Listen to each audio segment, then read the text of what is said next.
ધોરણ 11 chapter number 3 lecture number 3 હવે એ જ રીતે કાલે ભણેલા એમ અહીંયા આવશે સરેરાશ ઝડપ અને અહીંયા આવશે સરેરાશ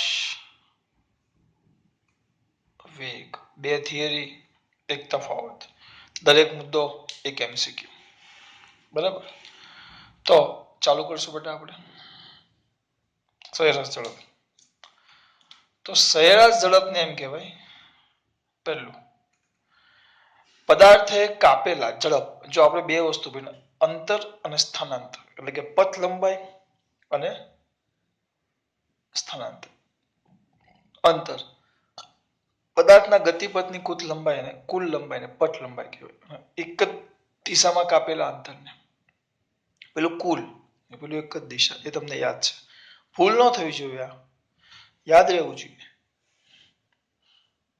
આખું ગણીએ તો અહીંયાથી આમ આખું ગણીએ તો પથ લંબાઈ પણ આમ સીધું ગણો તો સ્થાનાંતર કે ખબર પડે છે what is the difference between the પથ લંબાઈ અને સ્થાનાંતર વચ્ચેનો તફાવતની વાત કરી આપણે હવે ઝડપ તો કોને કહેવાય જો વ્યાખ્યા પછી લખું પહેલા સરેરાશ ઝડપ ધ્યાન આપજો બેટા સરેરાશ ઝડપ બરાબર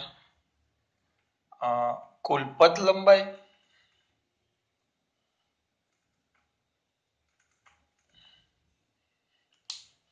એટલે ખોટું નથી બરાબર જ છે પણ આને વ્યવસ્થિત લખો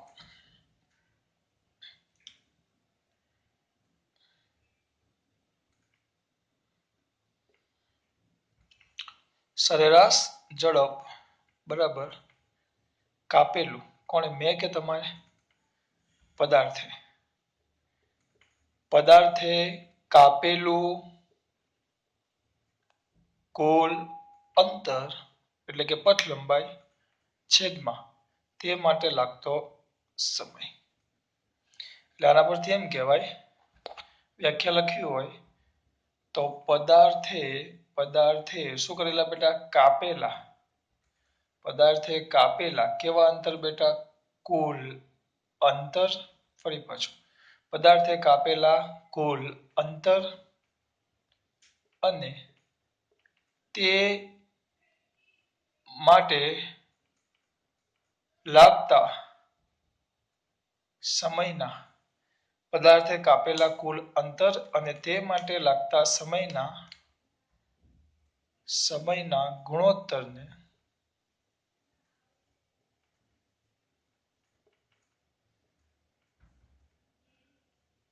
સરેરાશ ઝડપ કહેવાય પદાર્થે કાપેલા કુલ અંતર અને તે માટે લાગતા સમયના ગુણોત્તરને સરેરાશ ઝડપ કહેવાય પદાર્થે કાપેલા અંતર જો ધ્યાન આપજો પદાર્થે કાપેલા કુલ અંતર અને તે માટે લાગતા સમયના ગુણોત્તર એટલે કે ભાગાકારને શું કહેવાશે સરેરાશ ઝડપ અને આની બીજી પણ વ્યાખ્યા છેદમાં હોય ને તો એમ લખાય એકમ સમયમાં પદાર્થે કેવા સમયમાં પદાર્થે કયા સમયમાં એકમ સમયમાં છેદમાં આવે ને એકમ સમય પદાર્થે કેવા સમયમાં એકમ સમયમાં પદાર્થે કયા સમયમાં બેટા એકમ સમયમાં પદાર્થે કયા સમયમાં એકમ સમયમાં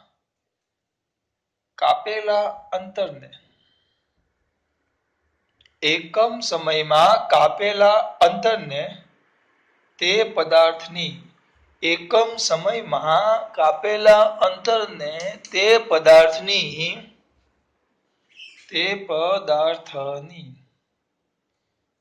સરેરાશ ઝડપ કહેવાય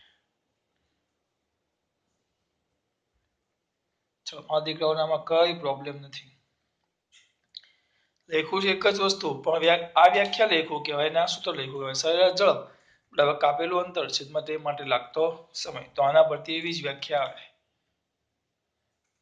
પદાર્થે કરેલા કુલ હવે ઝડપમાં આવે અંતરના છેદમાં સમય અને વેગમાં આવે સ્થાનાંતરના છેદમાં સમય વસ્તુ એક જ હા પણ વેગમાં આવે સ્થાનાંતર અને ઝડપમાં આવે અંતર તો અહીંયા શું લખાશે હવે સ્થાનાંતર ને અંતર ફરક પડે તો ઝડપ ને વેગમાં પણ ફરક પડે यार आવું કેમ મોટું કરો છો યાર સિમ્પલ તો સમજાવું છું જો તો શું લખાશે બોલો પદાર્થે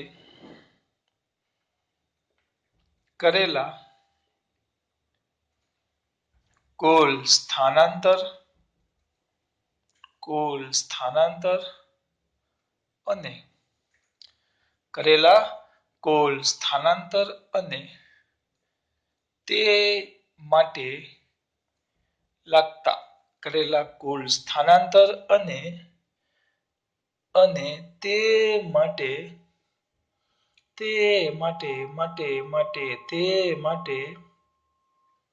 લાગતા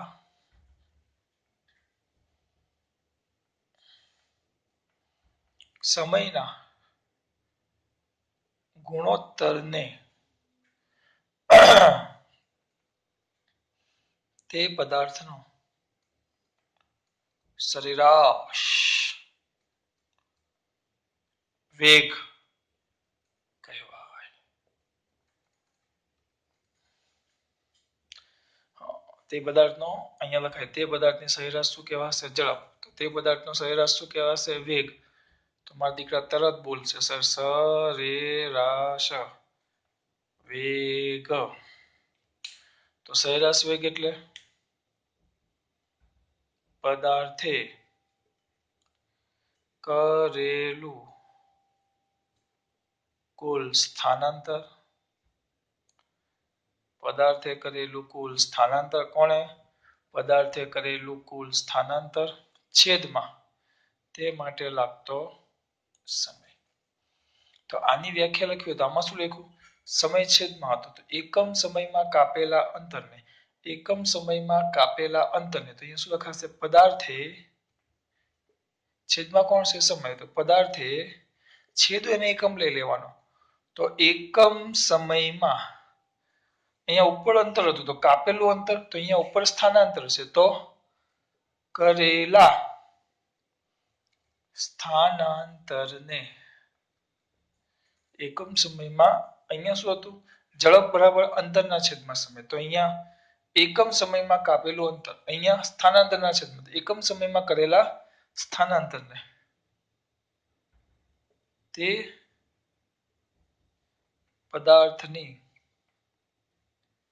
પદાર્થનો સરેરાશ વેગ કહેવાય આમાં ખબર પડી કુલ બે સિમ્પલ લોજિક છે જો સિમ્પલ જ છે આટલી બધી મોટે કરવા માટે મેં એક જ વસ્તુ યાદ રાખ્યું છે મને કોઈ એમ કે ઝડપ તો મારા મગજમાં એટલું જ આવે ઝડપ બરાબર મને બીજું બધું યાદ ન આવે ટૂંકમાં જ યાદ આવે ઝડપ બરાબર કાપેલું અંતર છેદમાં તે માટે લાગતો સમય અને વેગ આવે તો વેગમાં મારા મગજમાં એટલું જ ચાલે વેગ બરાબર કરેલું સ્થાનાંતર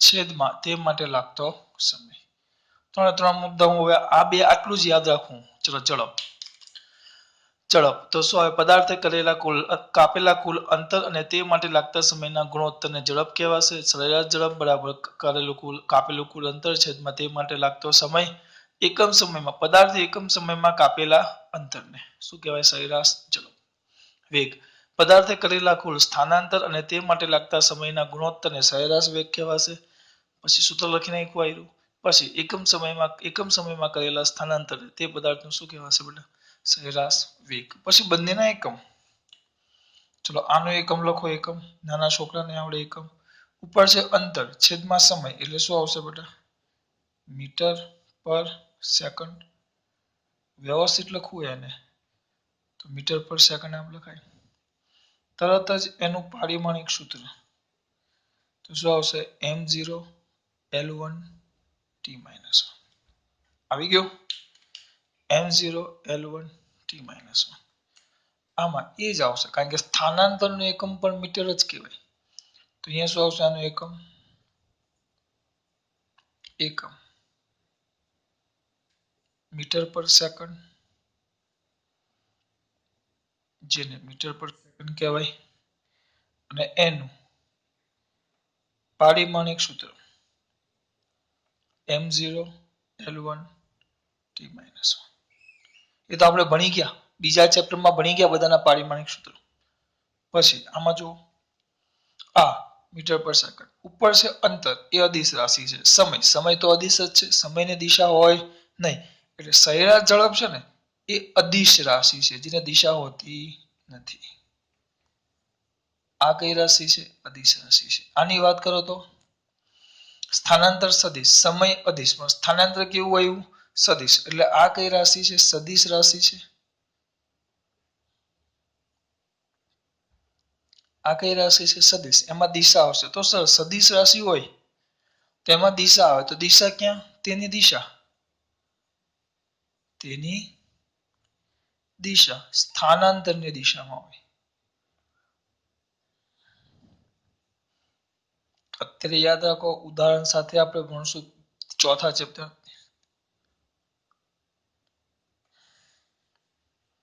આવ્યું?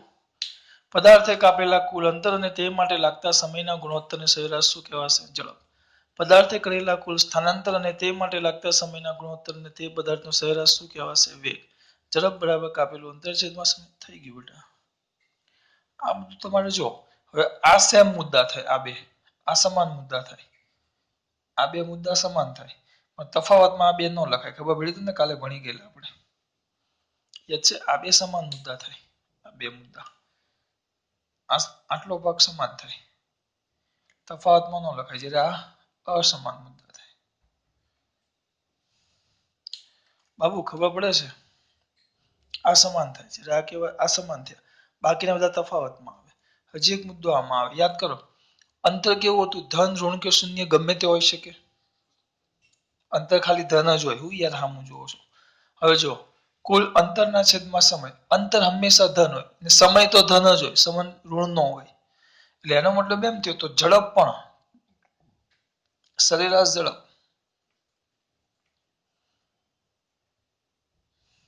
લખેલું છે તો એ ધન, ઋણ કે શૂન્ય ત્રણે ત્રણ હોઈ શકે. આ ત્રણે ત્રણ હોય. જ્યારે આ માત્ર એ કેમ યાર આમ કરું છું? ઊંધું લખાઈ ગયું બેટા. આ માત્ર ધન જ હોય. આ કેવું હોય? ધન જ હોય.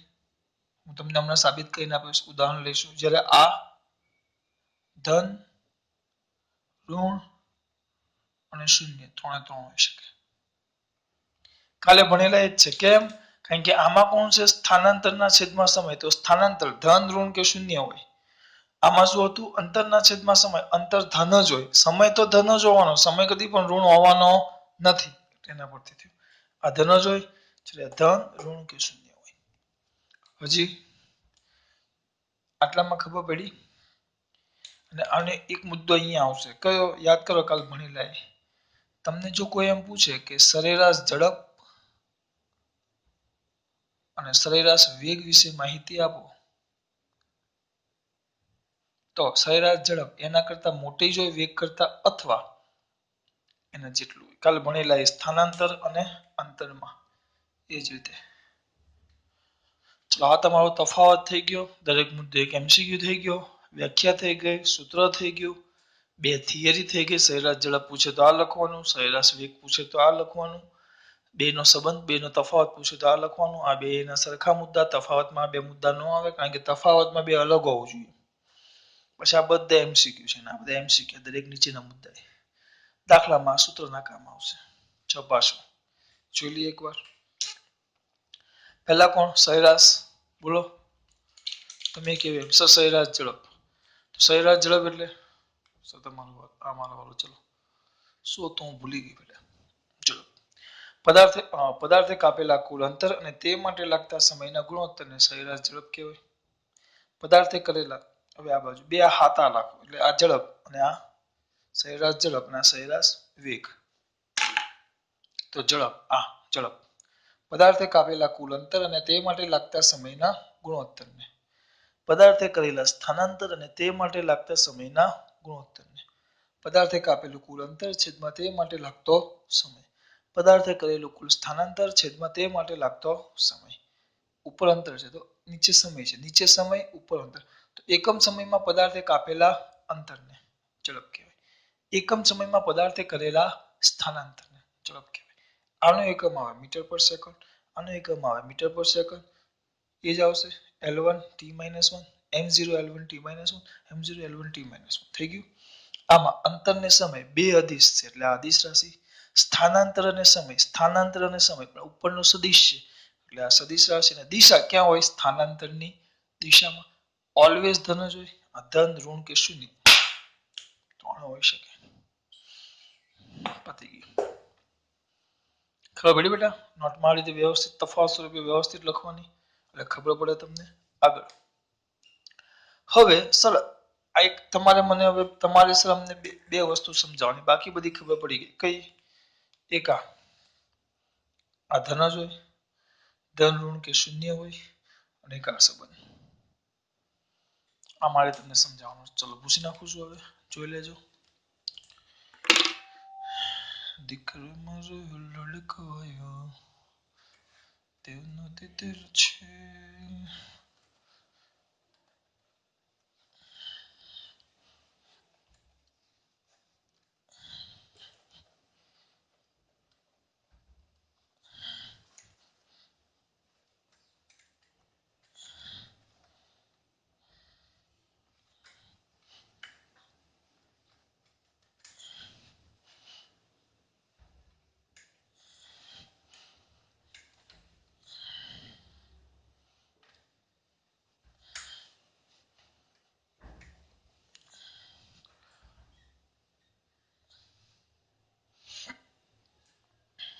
આગળ હવે એના માટે આપણે ઉદાહરણ નંબર 1 જોશું. આકૃતિ આપેલી છે એ લોકોએ. ઉદાહરણ 1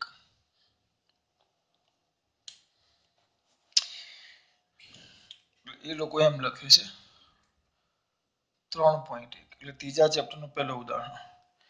એક કાર સુરેખ પથ પર સુરેખ રેખા પર ગતિ કરે છે, જેમ કે આકૃતિ 3.1 માં દર્શાવેલ છે. 3.1 એટલે આમ છે.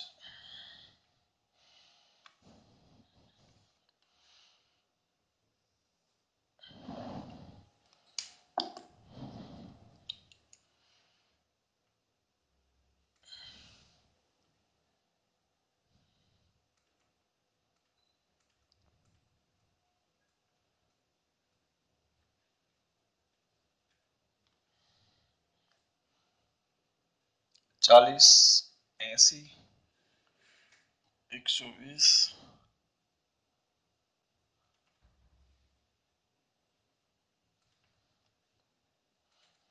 ક્યાં સુધી છે? 440. ગીચડો થઈ ગયો.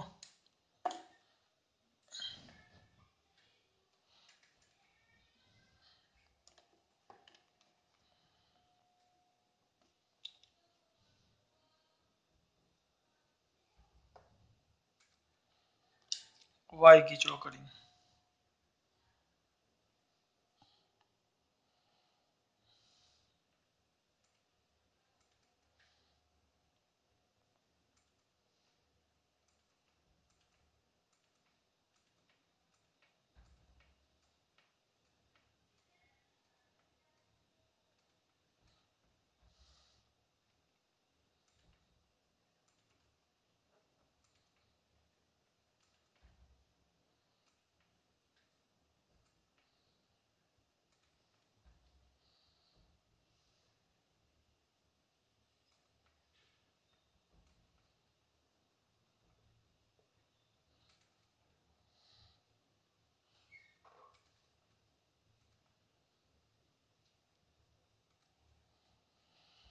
આપ્યું છે કાર O થી P સુધી જાય છે. પહેલા આ O 360 P છે, P અને પછી O થી P પર જઈ Q પર પાછી આવે છે. Q 240 પર છે. તો સરેરાશ વેગ અને સરેરાશ ઝડપનું શું હશે તે કયો. વેગ અને ઝડપ શું હશે એમ પૂછ્યું છે.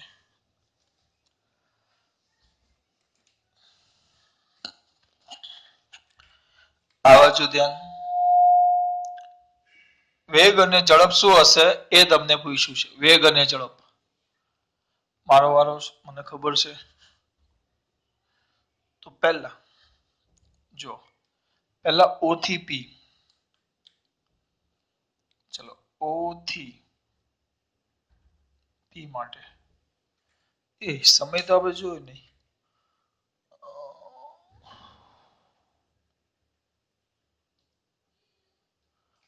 18 સેકન્ડમાં ઓ થી પી જાય છે અને 6 સેકન્ડમાં પી થી ક્યુ જાય છે. રકમમાં આપ્યું છે 18 સેકન્ડમાં ઓ થી પી જાય છે અને 6 સેકન્ડમાં પી થી ક્યુ આવે છે. બરાબર, અહીંયા લખી નાખીએ.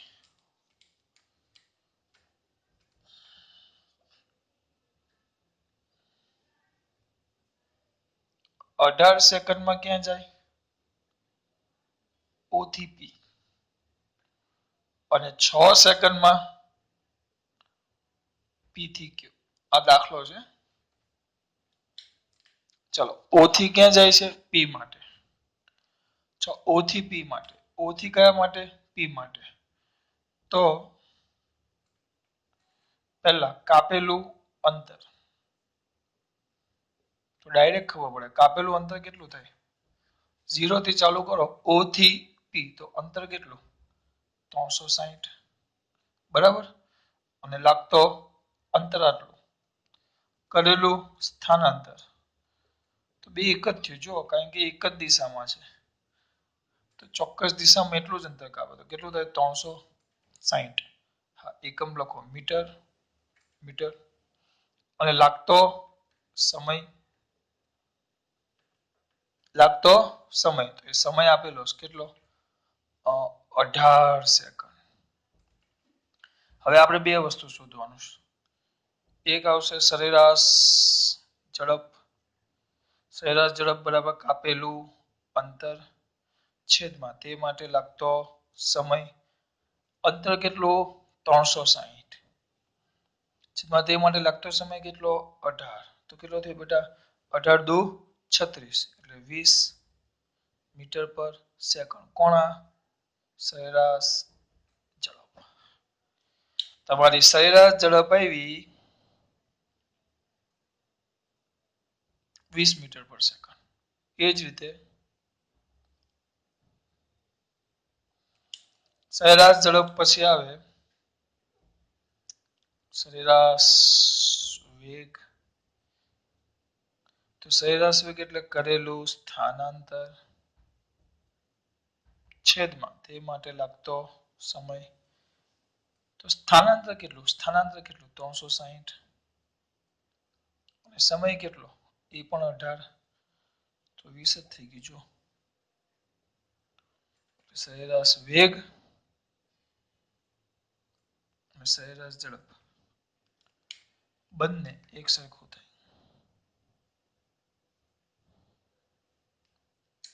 આ કિસ્સામાં ઓ થી પી. કયા કિસ્સાની વાત કરીએ છીએ આપણે? ઓ થી પી. હવે બીજું કીધું છે ક્યુ પર પાછો આવે. એટલે હવે આપણા માટે કેટલું થાય? લાઈન થાય. ઓ થી પી અને પી થી પાછો ક્યાં આવે છે? ક્યુ પર. એટલે આ માર્ગે ગતિ કરે ત્યારે ઓ થી પી અને પી થી પાછો ક્યાં આવે છે? ક્યુ પર. તો આ માર્ગે ગતિ કરે ત્યારે શું? જો ત્યારે મારો વારો. પહેલા કાપેલું અંતર આમાં થોડુંક બદલાશે. તો કાપેલું અંતર તો અંતર કેટલું બોલો? ઓ થી પી પ્લસ એટલે ઓ થી પી તો લેવાનું, પાછું પી થી ક્યુ સુધી આવ્યું પ્લસ પી થી ક્યુ, કારણ કે આપણે અંતર જ માપવાનું. ઓ થી પી કેટલું? ઓ થી પી કેટલું? 360 વત્તા પી થી ક્યુ કેટલું? 1 40 40 40 તો 120. હું શું કરું છું બેટા? ખબર પડે છે? આ સીધું 360 મીટર કાપ્યું અંતર પૂછે હું 1 2 3 તમે કેટલા પગથિયા ચાલ્યો 3 પછી પાછું 1 2 આવું તો ચાલ્યો કેટલા પગથિયા કહેવાય 3 આમ ને પાછા 2 એટલે કુલ 5 થાય તો અંતર પૂછે તો પહેલા એ 360 અને પાછા જે પાછો ચાલ્યો હોય તો આ કેટલું 40 40 40 દરેક ગેપ 40 છે 1 2 3 પાછો કેટલો ચાલ્યો 120 એટલે કુલ કેટલું થાય અંતર 480 મીટર કરેલું સ્થાનાંતર કાલે એક સૂત્ર કદાચ ચલાવેલું યાદ હોય તો ડેલ્ટા એક્સ એટલે અંતિમ સ્થાન માઇનસ પ્રારંભિક સ્થાન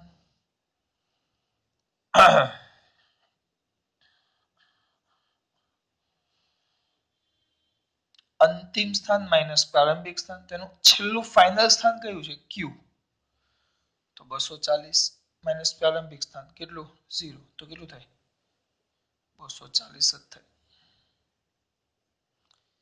સ્થાનાંતર કેટલું આવ્યું 240 મીટર અને સમય કેટલો 18 + 6 કારણ કે આમ જતા O થી P જતા 18 અને P થી પાછો Q આવતા પાછો 6 તો 18 ને 6 24 આ સમય આવી ગયો બસ હવે એ જ વસ્તુ પાછું પહેલા સરેરાશ ઝડપ બરાબર કાપેલું અંતર કાપેલું કુલ અંતર છેદમાં તે માટે લાગતો સમય કુલ સમય અંતર કેટલું 480 છેદમાં સમય કેટલો 24 તો 2 એટલે 20 મીટર પર સેકન્ડ પછી આવે સરેરાશ વેગ કઈ કરતા નથી આપણે જો એ જ વસ્તુ એકના એક વસ્તુ હું તમને ભણાવું છું એકના એક જ આ સરેરાશ વેગ તો સરેરાશ વેગ એટલે કરેલું કુલ સ્થાનાંતર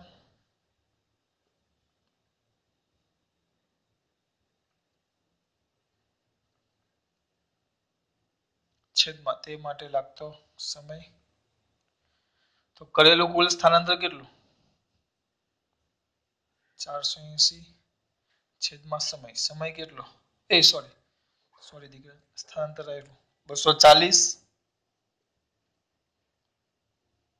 છેદમાં તે માટે લાગતો સમય કેટલો 24 તો કેટલો આવ્યો 10 મીટર પર સેકન્ડ સર આમાં પેલો જવાબ તો ન આવ્યો તમે જે સમજાવવાના હતા કયો યાર પેલો સર તમે યાર કયો સર પેલું ધન ઋણ કે શૂન્ય હોય એના માટે આ ચોપડીનું ઉદાહરણ મેં કરાવ્યું પણ આપણે આપણું ઉદાહરણ કરવું પડશે ચોપડીના ઉદાહરણથી નહીં ચાલે આપણું ઘરનું કાલનું ઉદાહરણ લેવું પડશે પાછું વધારાનું ચલો આ દાખલામાં ખબર પડી કે તમને બહુ સિમ્પલ પહેલા O થી P તો અંતર તો O થી P 360 સ્થાનાંતર પણ 360 અને સમય કેટલો 18 360 ના છેદમાં 18 360 ના છેદમાં 18 એટલે 20 20 બે સરખા થઈ ગયા O થી P P થી Q તો O થી P 360 ના 120 એટલે અંતર 480 અને આપણે સ્થાનાંતરમાં તો ખાલી કેટલું છેલ્લે કેટલું O અને Q એટલે બહુ ચાલી સમય અહીંયાથી P ઉડી મોટા 18 લાગે ને P થી Q ઉડે પાછા 6 લાગે તો 24 સરેરાશ ઝડપ બરાબર કાપેલું અંતર છેદમાં તે માટે લાગતો સમય વેગ બરાબર આવી ગયો આ તમારો ઉદાહરણ નંબર 3.1 ઉદાહરણ નંબર 3.1 સર તમે ધન ઋણ શૂન્ય વાળું કહેવાના હતા બેટા એ કેવું પડશે કારણ કે મેં તમને કીધું છે હું કહીશ એટલે હું કહીશ જ ચલો બીજું ઉદાહરણ લેવું પડશે બીજું કાંઈ નહીં એમાં કઈ ગભરાવાની જરૂર નથી દીકરા આ દાખલો થઈ ગયો તમારો બીજું ઘરનું મસ્ત ઉદાહરણ લઈએ આપણે કાલે લીધેલું ને એ ઉદાહરણ ચાલે કે સ્થાનાંતર ને બે વસ્તુ એક સાથે થઈ જાય હવે જો માં દીકરાઓ આ સંખ્યા રેખા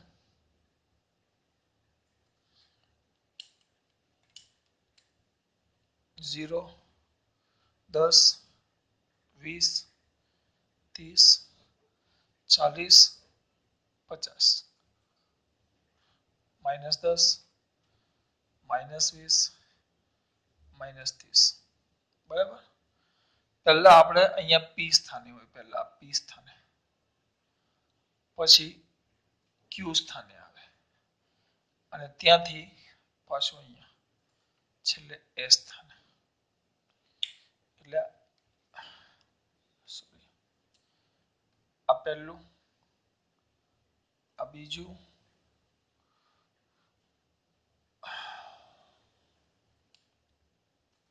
એટલે ધ્યાન આપો. અમારે તમને 3 3 સમજાવો, ધન, ઋણ ને શૂન્ય. તો શૂન્ય બતાવવા પાછું એ બિંદુએ આવવું જ પડે, તો જ તમે શૂન્ય બતાવી શકો. જો સમજો એટલે આપણે પહેલા ક્યાં જશું? પહેલા જશું આપણો કોણ શરૂઆત ક્યાંથી કરે? P થી Q સુધી જાય. P થી Q. હવે થોડુંક સ્પીડમાં કરો ને બેટા, આપણે કરવાનું છે P થી Q. એના માટે સમય P થી Q જાય ને, એના માટે 10 સેકન્ડ લાગે. સમય કેટલો થાય? 10 સેકન્ડ. P થી Q ધ્યાન રાખજો, ઉદાહરણ છે. તો P થી Q સમય યાદ રાખજો કેટલો? 10 સેકન્ડ. અંતર કેટલું? અંતર જુઓ તો બેટા, અંતર કાપેલું અંતર અથવા પથ લંબાઈ તમે જે કહ્યું, અંતર કેટલું થાય? સીધું 10 20 30 30 મીટર. સ્થાનાંતર મારા દીકરા તરત કહેશે સ્થાનાંતર. તો સ્થાનાંતર 1 મિનિટમાં કહીએ સર, 10 20 30 એ જ આવે, એ પણ 30 મીટર.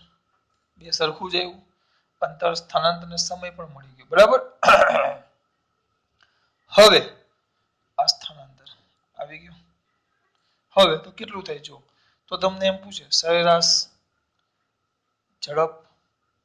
સરેરાશ ઝડપ બરાબર કાપેલું કુલ અંતર છેદમાં તે માટે લાગતો સમય. અંતર કેટલું? અંતર 30, સમય 10, તો કેટલો થાય? 3 મીટર પર સેકન્ડ. સરેરાશ સ્થાનાંતર બરાબર હું યાદ થયું, સરેરાશ વેગ બરાબર કરેલું કુલ સ્થાનાંતર છેદમાં તે માટે લાગતો સમય. સ્થાનાંતર કેટલું? 30 જ છે, અને સમય પણ કેટલો છે? 10. તો એ પણ કેટલું થયું? 3 મીટર પર સેકન્ડ. આ તમારી 3 વસ્તુ શોધી આપણે, સમય, અંતર, સ્થાનાંતર. તો આ ઝડપ અને આ વેગ. P થી Q. હવે જોજો, હવે આપણે જશું P થી Q અને Q થી પાછું P, પાછું P પર. બરાબર. આપણે બધું ધારવાનું છે, ખાલી સમય ધારી લો, કારણ કે એ લોકો આપેલો છે. સમય ધારી લઈએ આપણે 15 સેકન્ડ. કેટલું બેટા? 15 સેકન્ડ. કેટલું? 15 સેકન્ડ. બરાબર. અંતર ચલો ચાલુ કરો. અંતર કેટલું થાય? P થી Q, PQ વત્તા QP. તો કેટલા છે? 30 અને પાછા 30, તો 60 મીટર. અને સ્થાનાંતર સ્થાનમાં થતો ફેરફાર. તો શરૂ કર્યું ત્યાં ગયો, ત્યાં જ પાછો આવ્યો, તો સ્થાનાંતર કેટલું થઈ ગયું? 0 મીટર. 0 લખો તો કઈ એકમ લખવાની જરૂર નથી, 0 જ છે. જો 3 વસ્તુ મેળવી. કઈ 3 વસ્તુ મેળવો આપણને? એક મેળવ્યો સમય, અંતર અને સ્થાનાંતર. પછી પાછું સરેરાશ ઝડપ અને સરેરાશ વેગ. ચલો, તો સરેરાશ ઝડપ એટલે અંતર છેદમાં તે માટે લાગતો સમય. થોડુંક ટૂંકમાં લખું છું બેટા. અંતર કેટલું? 60 છેદમાં સમય કેટલો? આમ જઈને પાછું આવવા માટે લાગતો સમય 15. તો કેટલો થાય? 15 દુ 30, 15 ચોક 60, 4 મીટર પર સેકન્ડ. આવ્યો? એ જ વસ્તુ હવે તમે ઝડપ માટે લો. ઝડપ બરાબર કરેલું કુલ સ્થાનાંતર છેદમાં તે માટે લાગતો સમય. તો સ્થાનાંતર કેટલું? સ્થાનાંતર 0. સમય કેટલો છે? સમય 15. 0 હોય એટલે છેલ્લે જવાબ કેટલો આવે? 0. એટલે જો આના પરથી ક્લિયર થાય કે પહેલો ભાગ જુઓ તો ઝડપ અને વેગ બે એક સરખા, બે ધન. ઝડપ ધન તો વેગ શૂન્ય પણ બને. જો આવી ગયો. હજી ત્રીજું લઈએ. હવે જાય P થી Q, Q ક્યુ થી પી અને પી થી અંતિમ સ્થાન ક્યાં સુધી પહોંચે એસ સુધી પી થી ક્યુ ક્યુ થી પી પી થી પાછો એસ 1 2 અને આ જ 3 અને છેલ્લું સ્થાન ચોથું તો સમય ધાર લઈએ આપણે એક જ મિનિટ હું એઝ્યુમ કરું છું કે ભાઈ લાગતો સમય 20 સેકન્ડ થયો આખો કેટલો 20 સેકન્ડ અંતરમાં છોકરાઓને આપણે બધું જ લેવાનું પી થી ક્યુ પી ક્યુ પ્લસ ક્યુ થી પી ક્યુ પી પ્લસ પાછું પી થી એસ અંતર એટલે બધું જ પથ લંબાઈ માપવાની પી થી એસ પી થી ક્યુ 10 થી 40 એટલે 30 પાછું ક્યુ થી પી તો 30 વત્તા પી થી એસ આપણે તો અંતર માપવાનું 10 ને 10 20 તો કુલ થશે 80 સેકન્ડ બાપુ 80 સેકન્ડ નો થાય 80 મીટર થાય અંતર પછી શું આવશે બેટા સ્થાનાંતર એટલે અંતિમ સ્થાન આ થઈ ગયું તમારું અંતર આ થઈ ગયું સ્થાનાંતર એટલે અંતિમ સ્થાન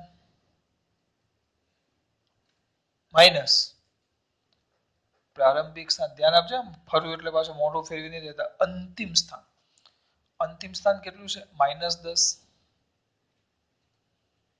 પ્રારંભિક સ્થાન કેટલું છે 10 એટલે માઇનસ પાછું 10 તો -20 મીટર આવ્યું તો હવે આના પરથી સરેરાશ ઝડપ બરાબર કાપેલું કુલ અંતર છેદમાં તે માટે લાગતો સમય અંતર કેટલું છે અંતર 80 સમય કેટલો કીધું છે 20 તો 4 મીટર પર સેકન્ડ પછી સરેરાશ વેગ તો એમાં શું આવશે વેગ બરાબર સ્થાનાંતર છેદમાં તે માટે લાગતો સમય તો આ કિસ્સામાં સ્થાનાંતર કેટલું છે સ્થાનાંતર -20 છેદમાં સમય 20 સ્થાનાંતર -20 અને આ 20 તો -1 મીટર પર સેકન્ડ આ તમારે થઈ ગયું સરેરાશ ઝડપ સરેરાશ વેગ વાર્તા પૂરી ચાલો ભાઈ આમાં ખબર પડી બહુ સિમ્પલ વસ્તુ જો વાર્તા પૂરી જો આ તમારું ઉદાહરણ કે જો એના પરથી શું સાબિત થયું તમારે શું સાબિત થયું કે આ બે જો ઝડપ તો ધન જ હોય પણ સરેરાશ ઝડપ પણ વેગ ધન પણ હોય શૂન્ય પણ હોય અને ઋણ પણ હોય કાલના જેવો કેમ કેમ કારણ કે સિમ્પલ છે સ્થાનાંતર જો અંતર ધન અને ધન જ હોય પણ સ્થાનાંતર ધન શૂન્ય અને ઋણ હોય તો સ્થાનાંતરની 3 કિંમત હોવાથી વેગની પણ 3 કિંમત મળે અને અંતર હંમેશા ધન અંતરને સામે બે ધન જ હોય એટલે એના પરથી ઝડપ પણ હંમેશા ધન જ હોય અને પેલું આપણે કીધું એમ છેલ્લો સંબંધ આપણો સરેરાશ ઝડપ અને સરેરાશ વેગની વાત કરો તો ક્યાં હંમેશા ઝડપ એ વેગ કરતા મોટો હોય ઝડપ એ વેગ કરતા મોટો હોય અથવા એટલીસ્ટ એના જેટલો હોય આ બે વસ્તુ તમારે જે મેં કીધું એ સાબિત કર્યું ઓલવેઝ ધન જ હોય અને આ 0 ઋણ ત્રણેયમાંથી કોઈ પણ એક વસ્તુ શક્ય છે ચલો ખબર પડી બેટા આ વધારાનું ઉદાહરણ છે પેલું સાબિત થાય ધન ઋણ છે કે નહીં એની વાત બરાબર અને પેલું જે કરાયું એ તમારું ઉદાહરણ 3.1 હતો એ ચોપડીનો દાખલો હતો આપણા ઘરનો દાખલો છે ચલો ખાસ વાત જય શ્રી કૃષ્ણ